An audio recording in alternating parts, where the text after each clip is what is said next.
All right.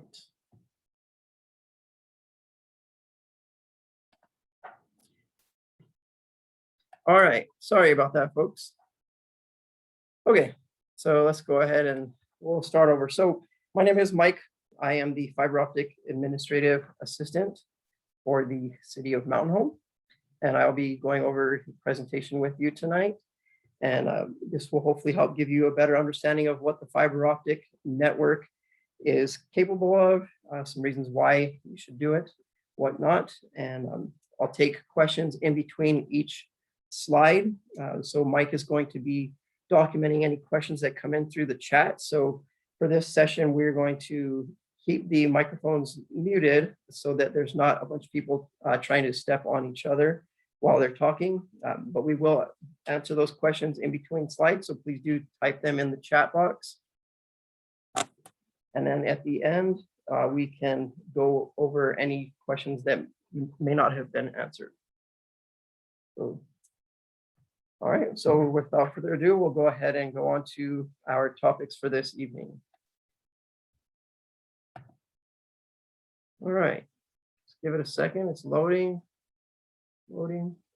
I apologize. That's actually not loading. It's kind of a joke because I know we all probably have seen that way too often, to where we have issues with our computers loading, not having that good connection. And that's what the city is trying to do, is provide that better connection and better service for people. So tonight we'll be talking about why fiber optics, why should I get them? We'll talk about what estimated monthly costs are. And then we will talk about what the next steps are to get your homes connected. And to start out, I'm going to play this short 3-minute video, which it explains a little bit about an open access fiber optic network. And that is what the city of Mountain Home has created, is an open access fiber optic infrastructure.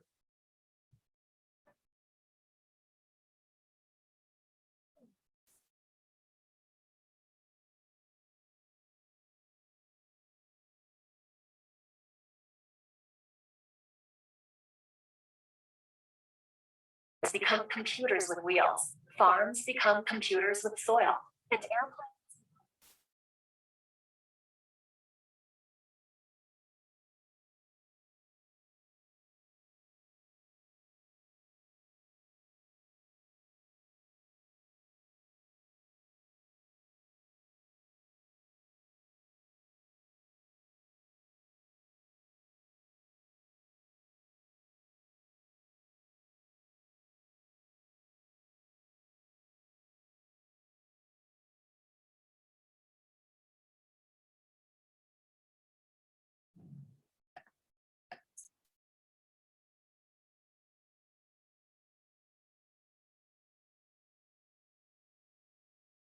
Hey, we're hearing a couple of complaints. We have No audio.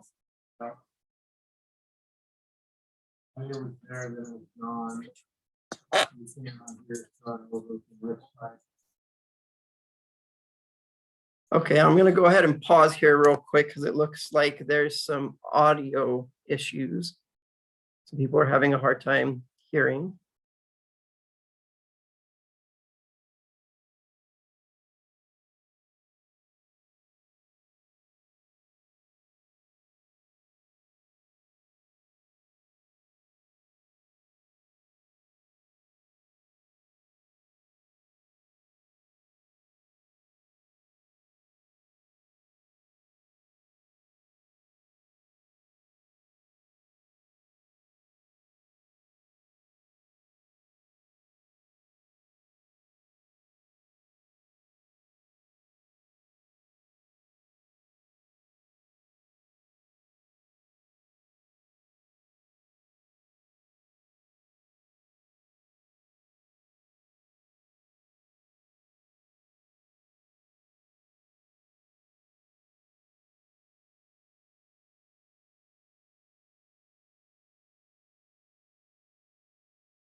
All right, so I'm going to try to play this again. If you guys cannot hear this video, what I will do is we'll just skip the video. And what I can do at the end is I can show you exactly where this video is located so that you could watch it after the Zoom meeting, because I don't want to make you all wait around while we're trying to get the sound to work better. So I do apologize. So if I could in the chat, get a thumbs up or a thumbs down if you can hear the video. If I get enough thumbs up, I'm going to keep playing the video. If not, we will move on to the next slide. In the digital economy, many physical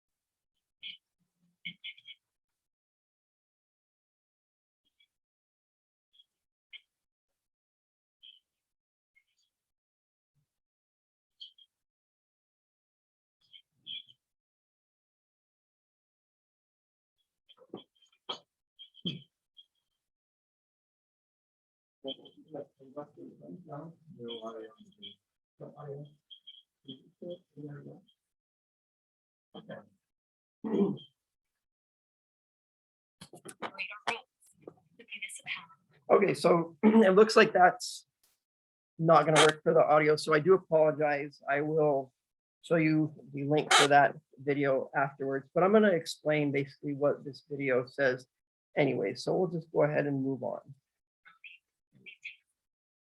All right, so when it comes to fiber optics, the big question is, why should I get fiber? Why fiber? And this screen here just basically shows what we have as options out there right now currently for service speeds and costs. So you can see we basically have, from 12 megabits per second up to around 200 megabits per second. And, sometimes there's, weather or whatnot that can affect some of these speeds or serviceability and whatnot. And we'll talk a little bit more about the reliability of the fiber optic network in the upcoming slides. But you can see that the Mountain Home fiber optic network has capabilities of 1,000 megabits per second upload and download speed. So 1 gig service. And, when you're looking at it, a 1 gig service, it may not be exactly 1,000. It may be, 980 up, 970 down, but those speeds are still super fast. So going to be some great service with it. Let's go ahead and move on to the next slide. So when we're looking at fiber versus what we currently have, copper infrastructure that we're running for our internet services for the majority of us. So, there's a lot of information on this slide, and I don't want to bore you to death with a lot of the information. So you can kind of read through there, and I'll just kind of touch on some of the important things. Speed is probably one of the most important things, and reliability. So when you compare the speed capabilities, copper, having a max speed of 40 gigabits per second, whereas the fiber has hundreds of terabits per second. And if you look at what 100 terabits is, that's 12,500 gigabits per second. So it's extremely fast. And the nice thing about the fiber is it's extremely, resistant to a lot of the hazards that copper is associated with. They're on the power lines and whatnot. They're susceptible to the Mountain Home crazy winds, lightning storms, and also intentional, signal scrambling. And our cables are buried, over 3 feet under the ground. They're super secure, safe, and really the only way that they're going to get messed up and have interferences because of outside sources. If I decide to go, dig a swimming pool out front of my yard and I, dig into one of the cablings. Other than that, somebody intentionally digging into them, they're very resistant to almost any kind of element out there. And when we're talking about like resiliency, the lifespan is extremely long for fiber. The current copper infrastructure is roughly about 5 years. And with fiber, it's 25 plus years. And I want to like elaborate on that a little bit because, you're thinking, well, 25 years, am I going to have to replace this in 25 years? The answer to that is no. It's 25 plus. So the first fiber optic infrastructure that was built in the United States was over 60 years ago. And that fiber optic cabling is still in use today and operating at full function with no issues. So we're expected to see, the next 100 years of great service without any kind of major issues.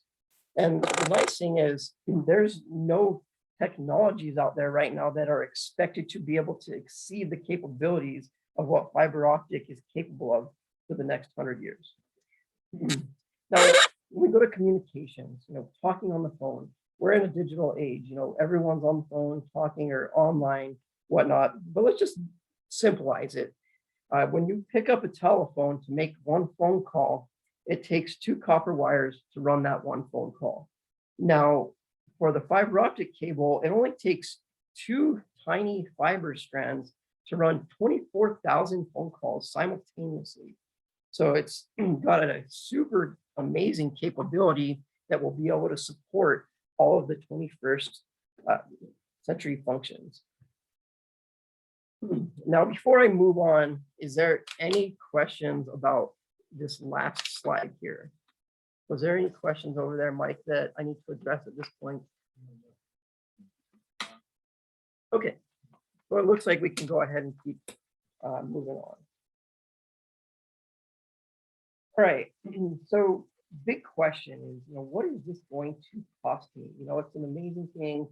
I want it, but do I want to pay the expense? So the nice thing about this is it's not going to cost anyone that wants this connection anything up front. Now, there are options to go ahead and pay it up front if you would like. But the nice thing is the city is going to go out and get financing for the local residents to get this connection that can be paid on an easy monthly payment of $22 a month. Now, like I said, if you want to pay that connection fee up front, it's going to be roughly $3,000 to $3,500. And that's estimates based off of 50% of our first local improvement district opting in to get service. And of course, the more people that opt in, the cheaper that it will be. And some people may question, well, what is this connection fee? Why do I have to pay this? So this is about ownership. And the big point is right now, you have to rent basically that connection from anyone who's going to be providing you that internet service. You are going to own that connection, and internet service providers will come on to your connection to service you with the internet, which is going to bring costs down because you won't be renting that connection from them. The other cost is this $17.50 a month. So this is basically like a utility connection. So that $17.50 is your monthly maintenance and operation fee. And then the last piece of it is the internet service provider monthly servicing cost. And these estimates are a little bit high, but I'm estimating high just as a beginning point. So it's better to start high and come in lower, in my opinion. So the 15 megabit per second, roughly $10 a month. 1 gig service, so that's 1,000 megabits per second upload, 1,000 download. And that's roughly $20 to $30 a month. So when you add up all of these price points that you will be paying, you should expect to be paying anywhere from around $25, $27 a month to around $70 a month, depending on what speeds you choose, as well as if you choose to pay off or pay this connection fee upfront or by a monthly payment. Are there any questions on what it costs to get connected? No questions? Okay.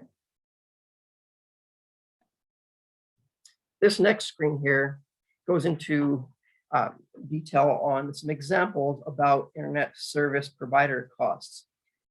So this is taken, Okay, hold on, yeah. Sorry, I'm sorry.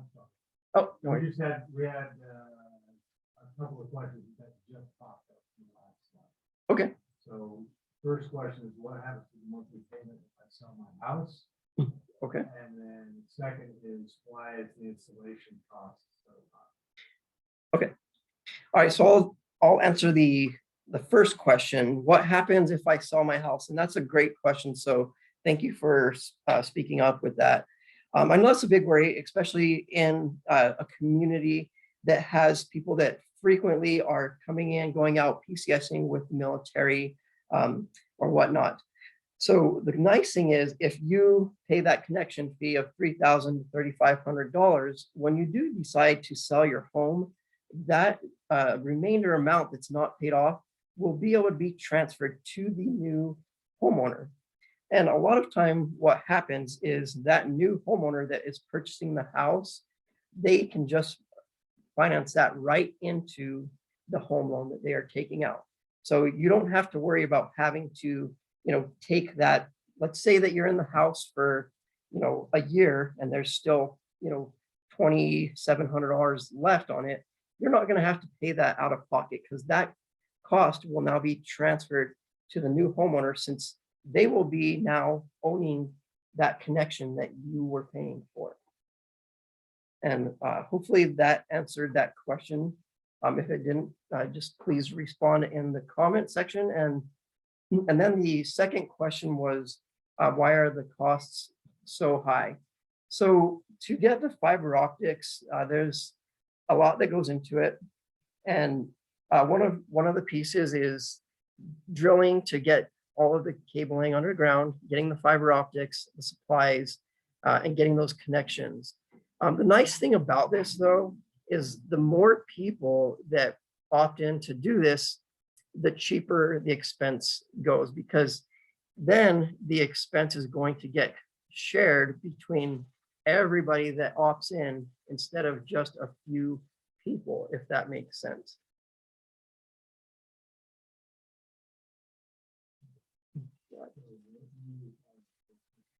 Okay, if there are no other questions, we'll move on, and please feel free to keep the questions coming and we will address them. All right, so examples of internet service provider costs. The city of Edmond has already gone through this same thing that we are going through right now, getting the infrastructure connected to residential homes. And some of the prices that they have are as cheap as $2 a month for a 15 megabit per second service. That's upload and download speed.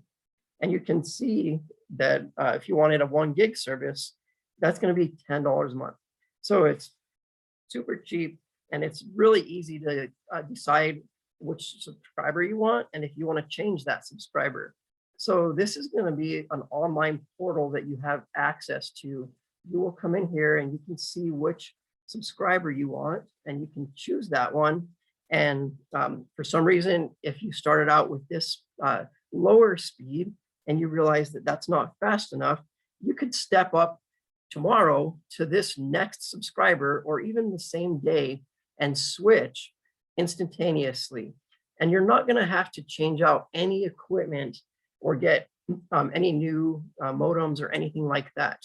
The city, when you get the connection, is going to provide a interface box that will connect you to any of these subscribers that we have come onto our network. All right, are there any questions about the internet service provider costs? One more question regarding the top up and follow-up. Okay, If you buy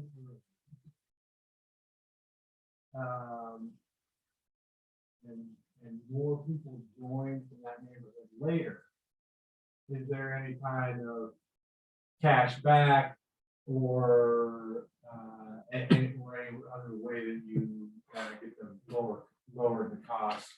okay, that, on your yeah, payment? So right. probably not, but those people will be at the mercy. The people that are trying to come in later will end up just following. Right, okay. Wait. Yeah, so, okay, yeah, that's a great question. And So yeah, there was a question on there about if I opt in and they get started with the construction and my neighbor didn't opt in, but now they want to opt in and they pay the fee, does that make my monthly payment or my overall payment decrease? So the answer to that question is it will not make your payment decrease. So basically, as soon as we start the local improvement district, once we get at least 50% to opt in, we can start the local improvement district. And that is the only time that you will be able to get the financing. So if you don't initially opt in and you change your mind after the fact and say, hey, you know what, I do want to get it now, you will still have the capability to get that connection, but you will still have to pay that connection fee. And depending on how long you take to opt in, the pricing of materials and whatnot could change. So the price point that your neighbor paid when they opted in may be a little bit different. So hopefully that addressed that question. Is there any other follow-up questions after explaining that one?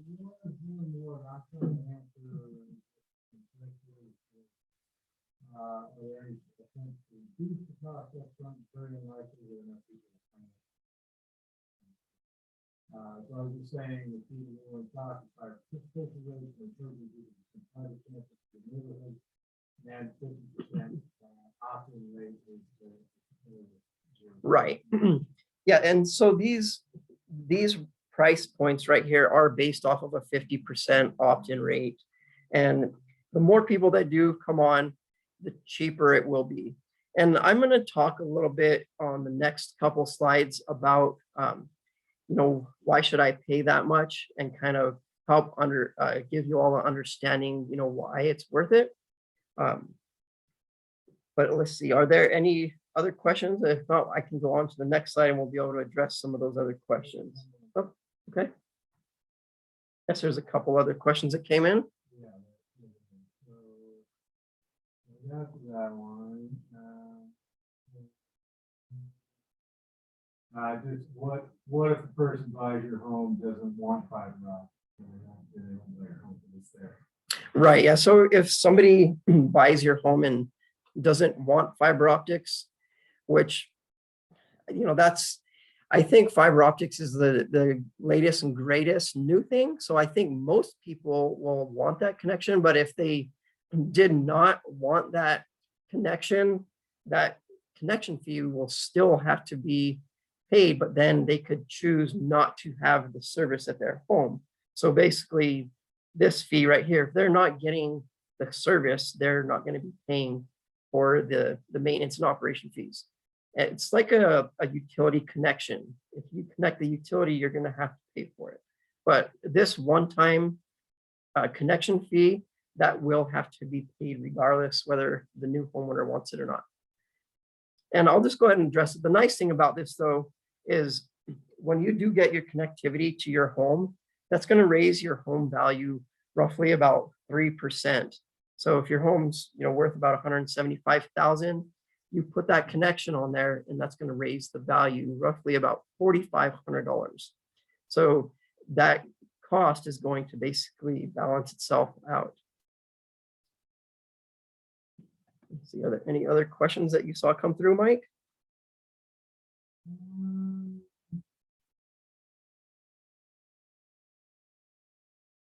Yeah, I see the question. So no, yeah. will not be forced to do Yeah, correct.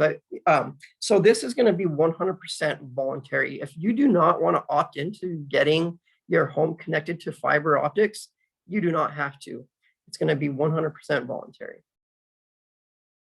All right. And I'm not seeing any other questions pop up here. If you see any questions, Mike, please let me know. I'm going to move on to the next slide, and please feel free to continue to have the questions come in. And now I know there was questions about why should I pay, $3,000 or $3,500 to get my home connected. And like I previously stated, for me being a homeowner, I asked myself these questions as well. I live in Mountain Home.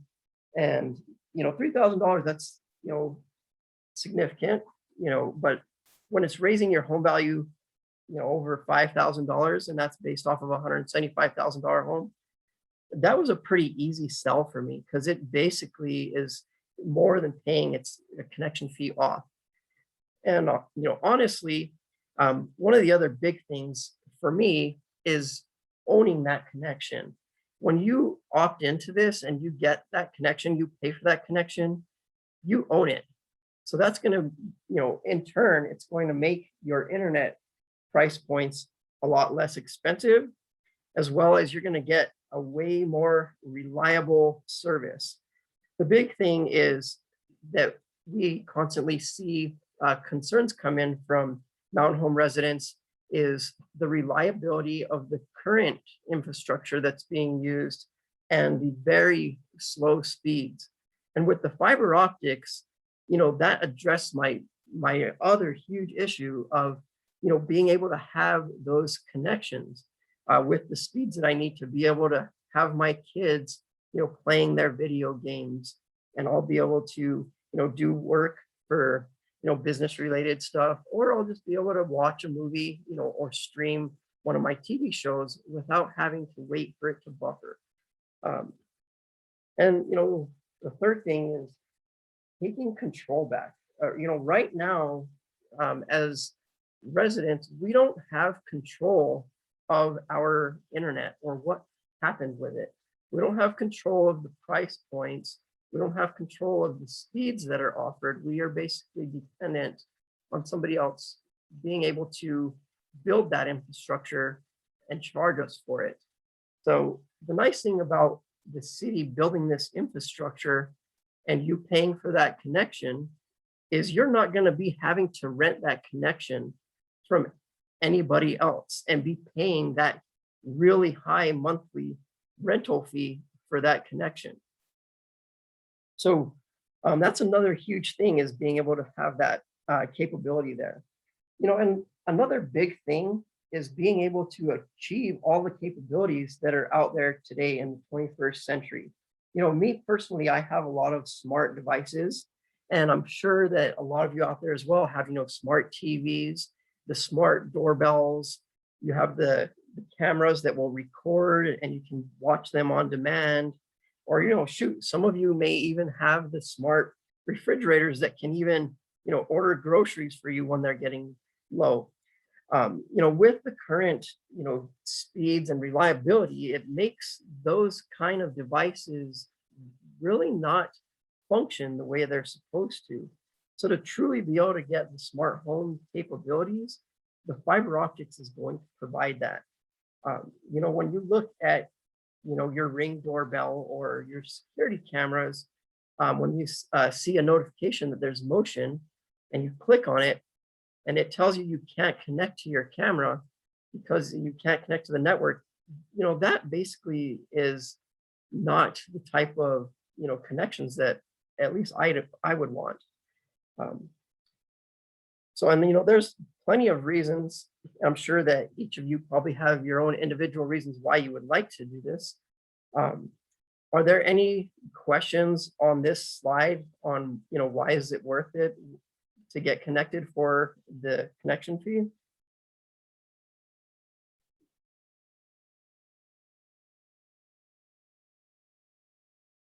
So, can you go back to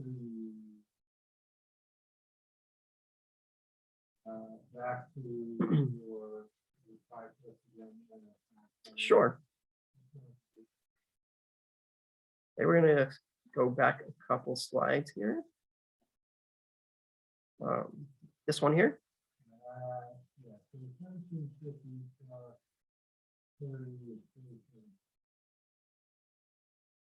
Yeah, and I saw a comment on there about this breaking people's bank accounts. So I would like to explain that connection fee again a little bit more, because there is not going to be any money out of your bank account that is going to be required up front for this connection fee. If you do not have the $3,000 to $3,500 to pay that connection fee, you can utilize the financing option that the city is going to take out for residents who don't have this money just sitting around. And then that would be, roughly about $22 a month plus $17.50 a month plus your internet service provider costs, which is still going to be most likely cheaper than what most of us are currently paying for a, 8 megabit per second service. So hopefully that helps answer the question about, not having the money in your bank account to pay for that. Let's see here.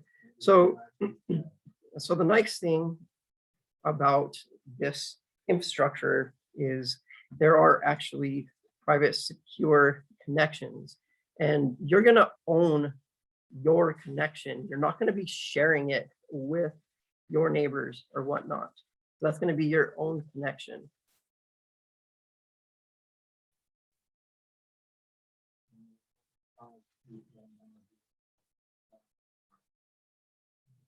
If the system goes down, it's always do it. So now that. Right. Yeah, so to answer the question, if the service goes down, do I have to pay for what it costs to repair? So this 17 monthly maintenance and operation fee, that is going to cover any kind of issues that come up with the service. And the nice thing is that box that will be in your house that's provided to you is going to give you indicator lights. And if you ever have an outage, you would contact the city, and by the colors on the box, we would be able to tell if it is something going on with the wiring or with the internet service provider. And if it is on the wiring side, we would dispatch somebody out there immediately to go check what is going on with the connection. And we're going to be running 2 wires, 2 fiber optic strands to the home, so that if there is ever an issue with one of them, we can just quickly splice in another line to the home. Hopefully that answers that question.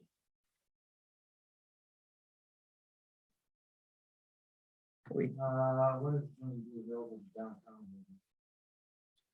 So for the commercial, we are currently working on getting our RFPs. So we're going to be putting proposals out there for ISPs to come onto our infrastructure.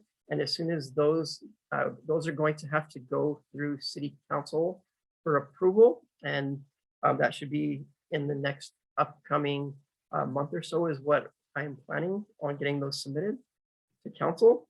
Once those ISPs come on board, we will be able to start getting commercial properties connected.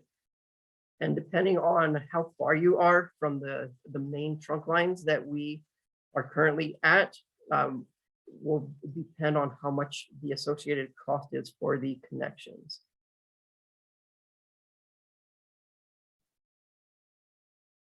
All right, are there any other questions about the price points on this slide?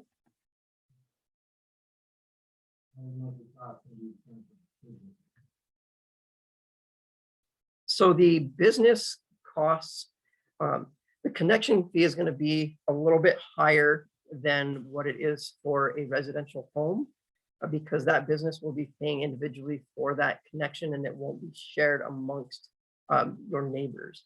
And when you're talking about the internet service provider fees, the internet service provider fees, depending on what type of service you are going to be needing, and what you're going to be doing with the service will be dependent on how much the internet service provider charges you. So if you're going to be having a bunch of, different units running through your business, they may be a little bit higher price points, but they still should be very competitive. Okay, so let's see how it's downtime. Minimal, right? But our response time is likely to be faster than you get from zero. Correct.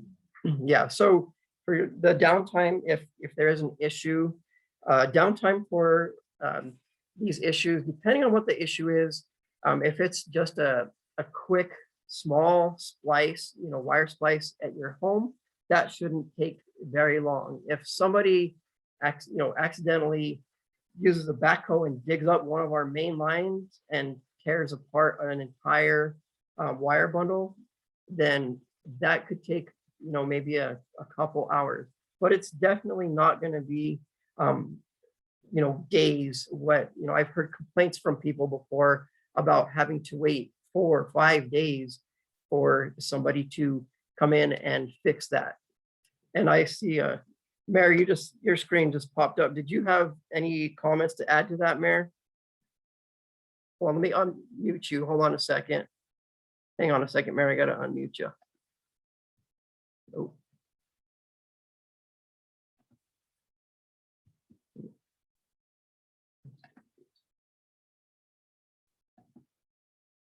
All right. Did you unmute yourself? There you go. There we go. Hey, the greatest thing about this is, let's say we do get a cut line. Our guys will be dispatched within 10 minutes. You'll call City Hall. You'll say, hey, my box is green or red or whatever the color we designate for that dispatch agreement or whatnot. But they'll be dispatched even after hours, whatever the time may be. They'll be dispatched out within 10 minutes, just like a water or a sewer line break or a water break. There's be no difference. Your guys will be dispatched out there, or city hall or city employees will be dispatched. And then the cool thing is you're not sitting there going, hey, we're going to get to you between 8 and 5 on a Thursday. We're going to be out there the moment that we hear a complaint. And the neat thing is the guys will be dispatched to your home. So I just want to make sure that they all know that this is a city service now. The city is the freeway. All the ISPs will be the on-ramp. And to make sure that everybody knows that, let's just say ISPs are the red dot. Well, you'll get on there and if you're frustrated with your ISP, 60 seconds later, you can definitely switch to a different ISP and be up and running in 60 seconds. And those are the kind of the neat things we're trying to figure out and go forward and make sure that you guys are making sure that we're taking care of you. Mountain Home definitely wants to make sure that we're getting to the 21st century, and we believe that broadband should be an open access network for the citizens, and they should be able to choose who they want and be able to choose the subscription that they want as well. All right. Thank you, Mayor. All right. All right. Before we move on, let's see, was there any other questions that came through, Mike, on this slide here? Oh, all right. Okay, perfect.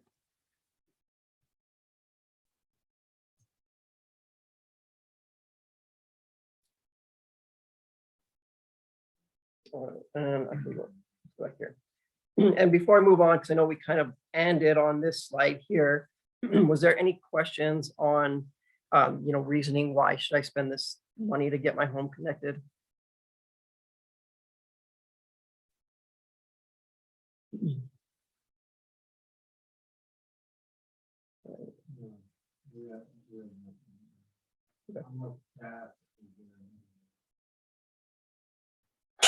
So how much of the staff do you have responsible?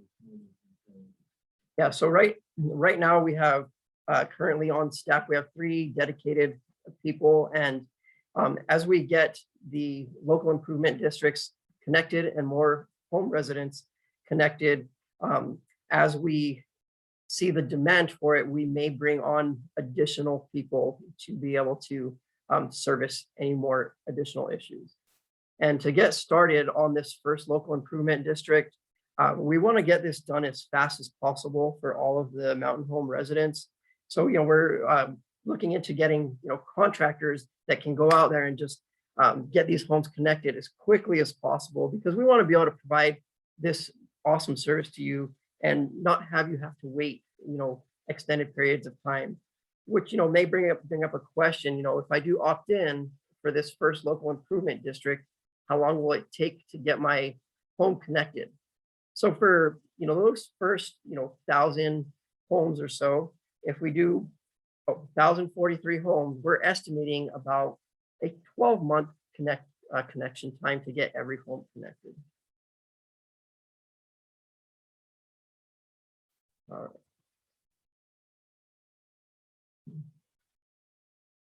And so at this point, you may be all about getting connected and you want this connection. So we'll talk about the steps to getting your home connected. And first off, the big thing is this is 100% voluntary. If you want this connection, it's going to be available for you to opt in to get. If you don't have to take it. The next big thing is that we need at least 50% of the first local improvement district to opt in to getting connected before we can submit for approval to your city council. And third, no money up front is going to be required.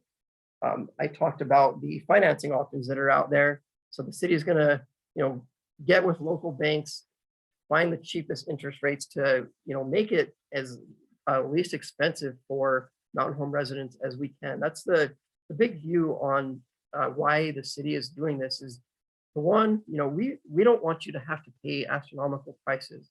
We want you to be able to pay as little as possible and get what you're paying for with, an awesome, fast, high-speed connection. So we talked about the 20-year financing options, and we talked earlier, if any of you missed that, if you do sell your home, the connection fee can be transferred to the new homeowner.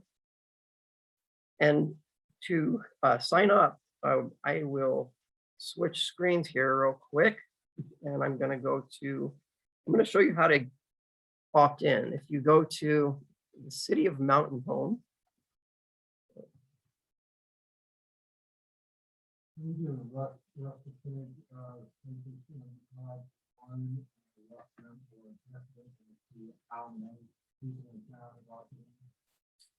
so we just started, we just put the opt-in forms out there, and we really only publicly released the opt-in forms at last night's meeting. So right now we have roughly about, I'd say, 12 to 15 people that have opted in from yesterday till now.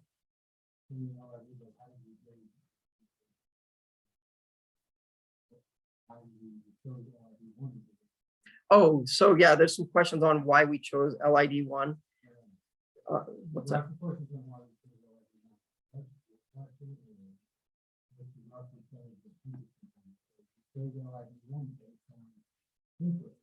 Yes.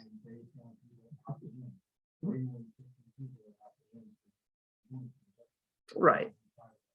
Yes. Let's see. I believe I have a map on here. Let me double check. All right. So you're asking questions about people that were interested. So you can see these pinpoints here for these different areas designates people that actually went on to the web page and said, yes, I'm interested in getting fiber optics.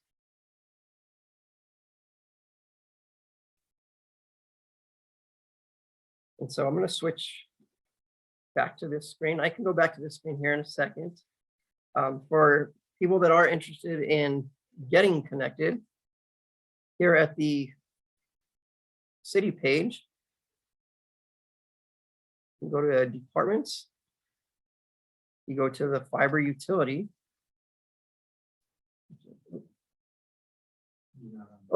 Oh, sorry, this is not the city page. Hang on a second.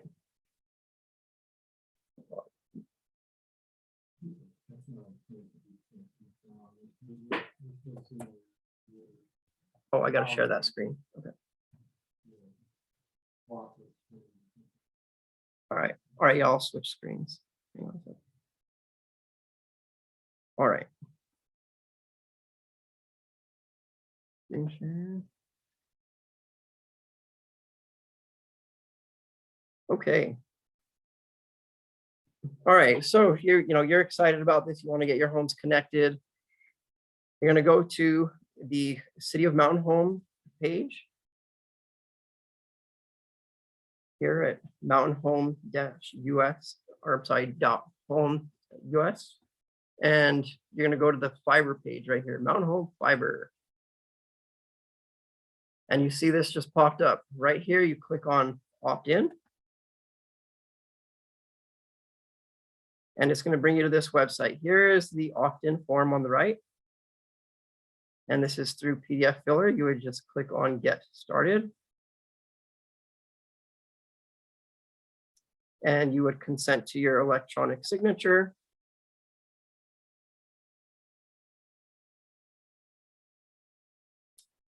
And you agree to that. Let's go. And then you would just fill out the date. You would fill out your name, your address, and then you would sign, you would digitally sign that.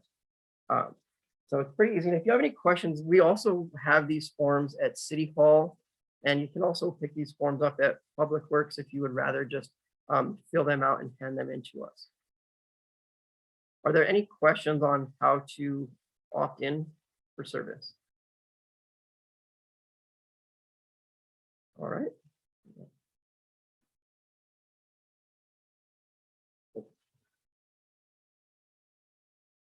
All right, so this is definitely something that we've been working hard on trying to get out there for all of the Mountain Home citizens, and we hope to be able to get the whole city connected over the next few years utilizing these local improvement districts. And ultimately the big thing is if you want this connection, get out there, talk to your neighbors about opting in, because the quicker that we can get everyone to opt in and get to that 50%, the quicker we can get your homes connected.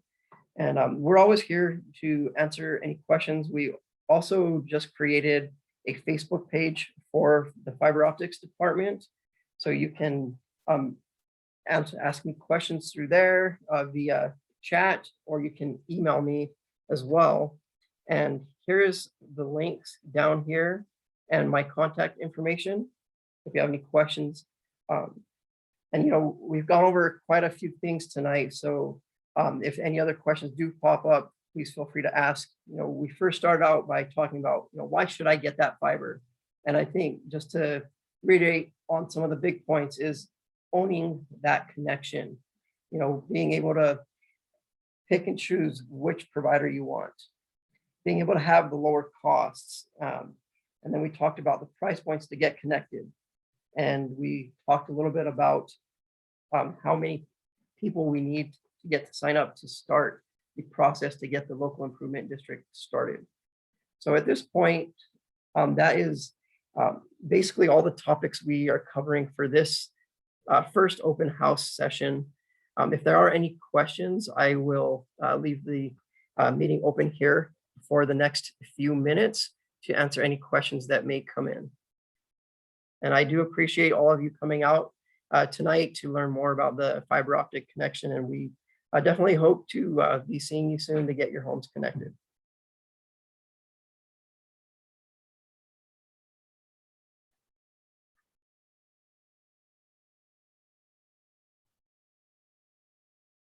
Well, we appreciate those comments, and we thank you for coming on to the Zoom meeting tonight.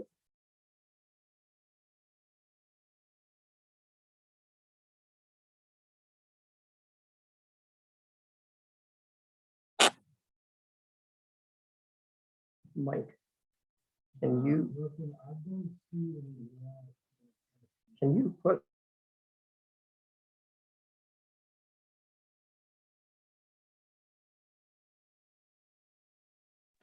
right, and we're going to go ahead in the chat box here. We're going to put the link to opt in. So if you want to just click on that, it will take you directly to the fiber optic department page to be able to fill out that opt-in form that should be coming up here shortly.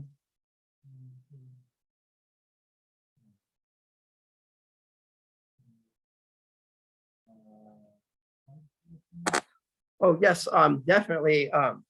I do have a lot of handouts, and I actually have some plastic bags that you can hang on your neighbor's doors if you would like to become a fiber champion. you can, we can meet up and I can bring you some information, or if you would like to come to Public Works, I can give that to you. So what I would recommend is take this email down right here. And let's see if I can put that in the chat block. Oops.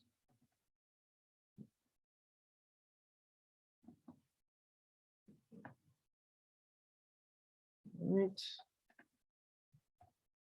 Okay. All right. I put my email in the chat box. So if you do want to take some pamphlets out to your neighbors, please send me an email and we can get in touch and I'll provide all of that for you. And we can also do, some smaller meetings with some of your neighborhoods. If you would like to set something up like that, we could do that at a park, or we could do that at one of our city facilities. We're very willing to, fluctuate and do whatever we can to help out the neighborhood. So if you have any ideas that you would like, just please send them our way.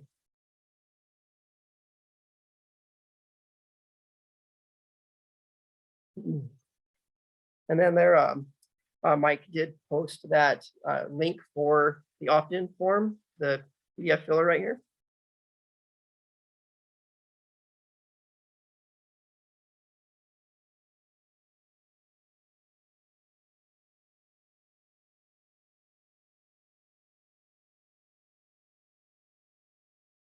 We could do a sign up party at Legacy Park, and Legacy Park does have the free Wi-Fi right there.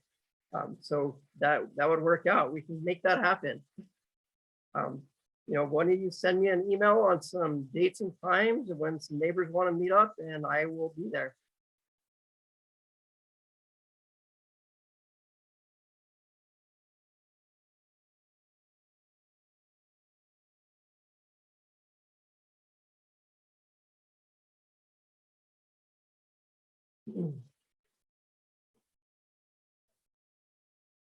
Yeah, Ian, please do shoot me an email and we can definitely get in touch.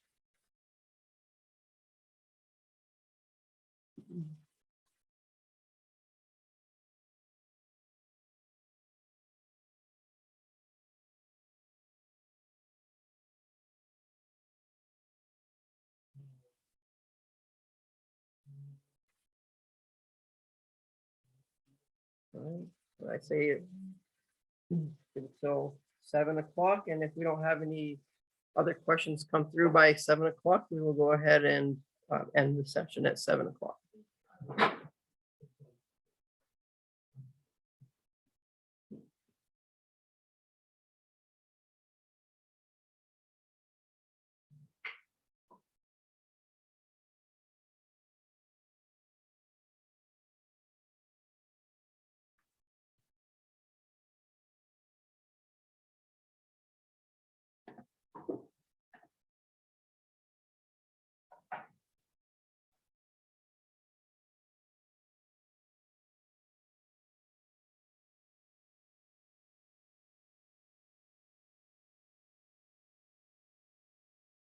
Let's see, what do we have on the session?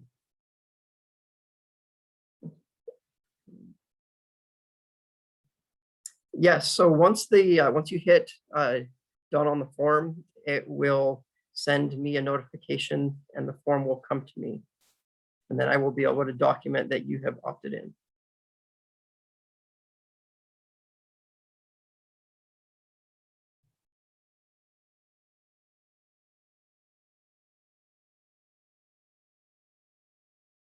Thank you.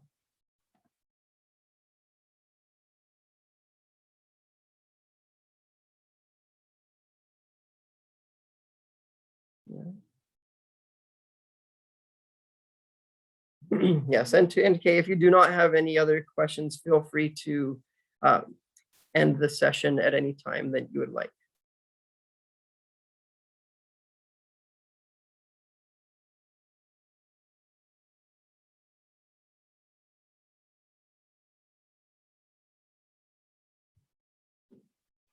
Awesome, sounds good.